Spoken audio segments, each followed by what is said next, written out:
अस्सलाम वालेकुम dear students, आज हम बहुत इंपॉर्टेंट टॉपिक को डिस्कस करते हैं जिसका नाम है अब वो प्रिंसिपल।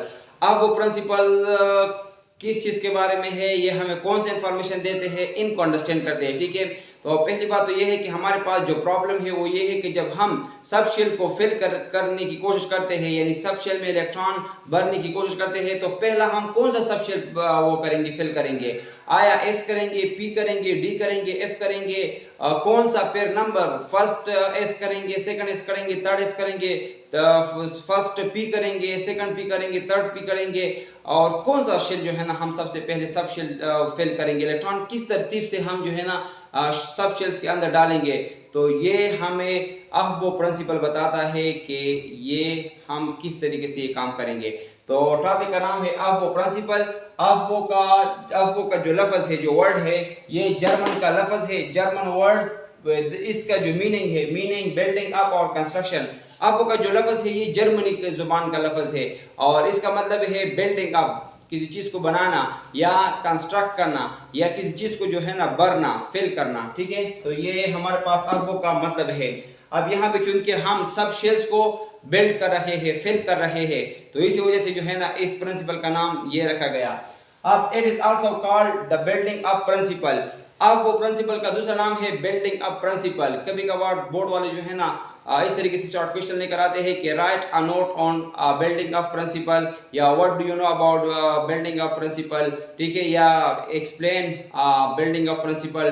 कभी कभार अब वो प्रिंसिपल के ऊपर डायरेक्ट लेकर आते हैं, लेकिन नाम जो है ना इसका दूसरा है बिल्डिंग अप प्रिंसिपल। इसको भी लर्न कर ले।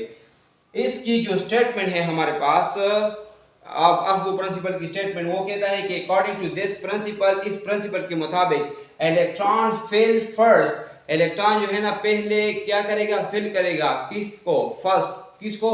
The lowest energy subshell.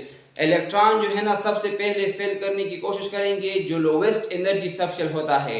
Electron सबसे पहले लोवेस्ट एनर्जी सबशेल में चले जाएंगे, इसको फिल करेंगे। जब ये कंप्लीट हो जाएगा तो इसके बाद जो सेकंड लोवेस्ट एनर्जी सबशेल होता है तो उसको फिल करेंगे, और इस तरीके से जो है ना ये ग्रेजुअली फिल करते रहेंगे। लेकिन इसकी जो स्टार्टिंग है वो हमारे पास है लोवेस्ट एनर्जी सबशेल से ये स्टार्ट होते हैं। ठीक है, subshell energy available to it, जो इनके लिए अवेलेबल हो, and then higher energy subshell, और इस हिसाब से जो है ना फिर हायर की तरफ भी आहिस्ता आहिस्ता जाएंगे फिलिंग के दौरान। ठीक है, यहाँ पे कहते हैं अकॉर्डिंग टू दिस प्रिंसिपल, इस प्रिंसिपल के मुताबिक electron will first fill, electron पहले फिल करेगा। क्या फिल कौन सा करेगा? पहला हमारे पास जो लोवेस्ट एनर्जी सबशेल है वो 1s है।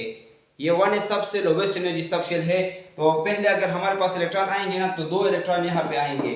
जब ये कंप्लीट हो जाएगा 2 इलेक्ट्रॉनों की तरफ, फिर ये 2s की तरफ जाएंगे। तो ये भी जब कंप्लीट हो जाएगा फिर 2p की तरफ जाएंगे। जब ये भी कंप्लीट हो जाएगा फिर 3s की तरफ जाएंगे, और जब ये भी कंप्लीट हो जाएगा तो इसके बाद 3p की तरफ जाएंगे। जब 3p कंप्लीट हो जाएगा, नंबर जो है ना 3d की आती है, लेकिन 3d की जो हमारे पास सबशेल है इसकी एनर्जी ज्यादा है एज कंपेयर टू 4s से।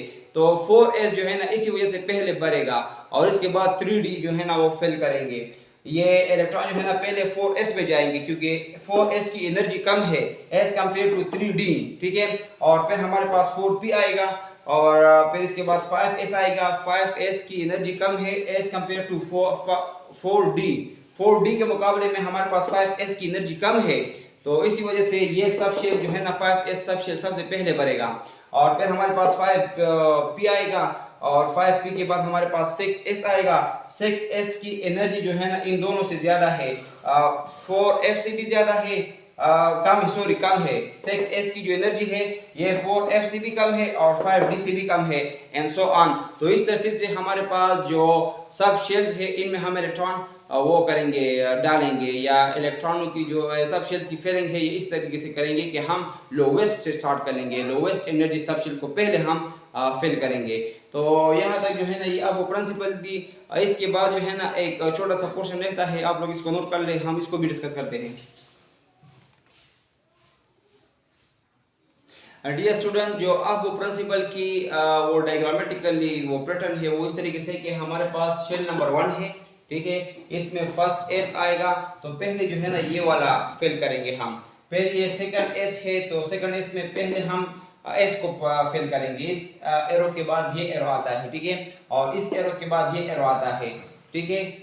तो ये हम जो है ना ये एस पहले भरेंगे, फिर इस एरो को फिल करेंगे, फिर इस एरो के जो सब शेल है इनको फिल करेंगे, फिर इस एरो में जो आएगा तो ये पहले फिल करेंगे, इसके बाद ये करेंगे, और फिर नेक्स्ट जो है ना ये हम 3D करेंगे, फिर इसके बाद 4P करेंगे, फिर 5S करेंगे, ठीक है, और फिर जो है ना हम 4D करेंगे, फिर 5P करेंगे, फिर हम जो है ना 6S करेंगे, और फिर यहाँ पे आएंगे हम 4F करेंगे, फिर 5D करेंगे, फिर 6P, फिर 7S, इसके बाद हम 5F करेंगे, 6D करेंगे और 7D करेंगे, ठीक है।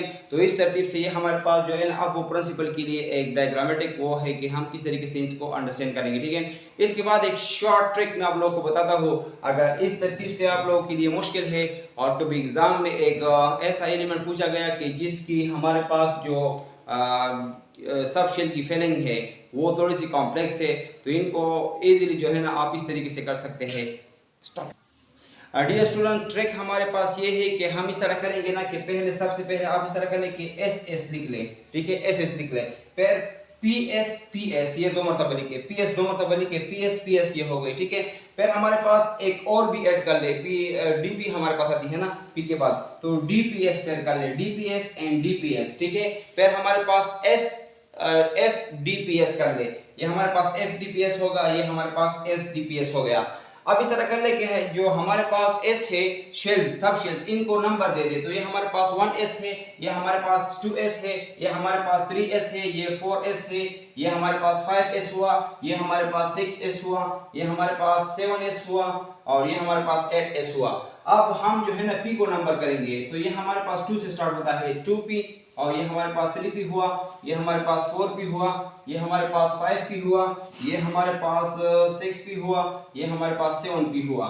इसके बाद हमारे पास D आता है, तो D हमारे पास 3 से स्टार्ट होता है, तो 3D, 4D, और ये हमारे पास 5D, और ये हो गई 6D। इसके बाद हमारे पास F आता है, F जो स्टार्ट होता है वो 4 से स्टार्ट होता है, 4F एंड 5F, ठीक है।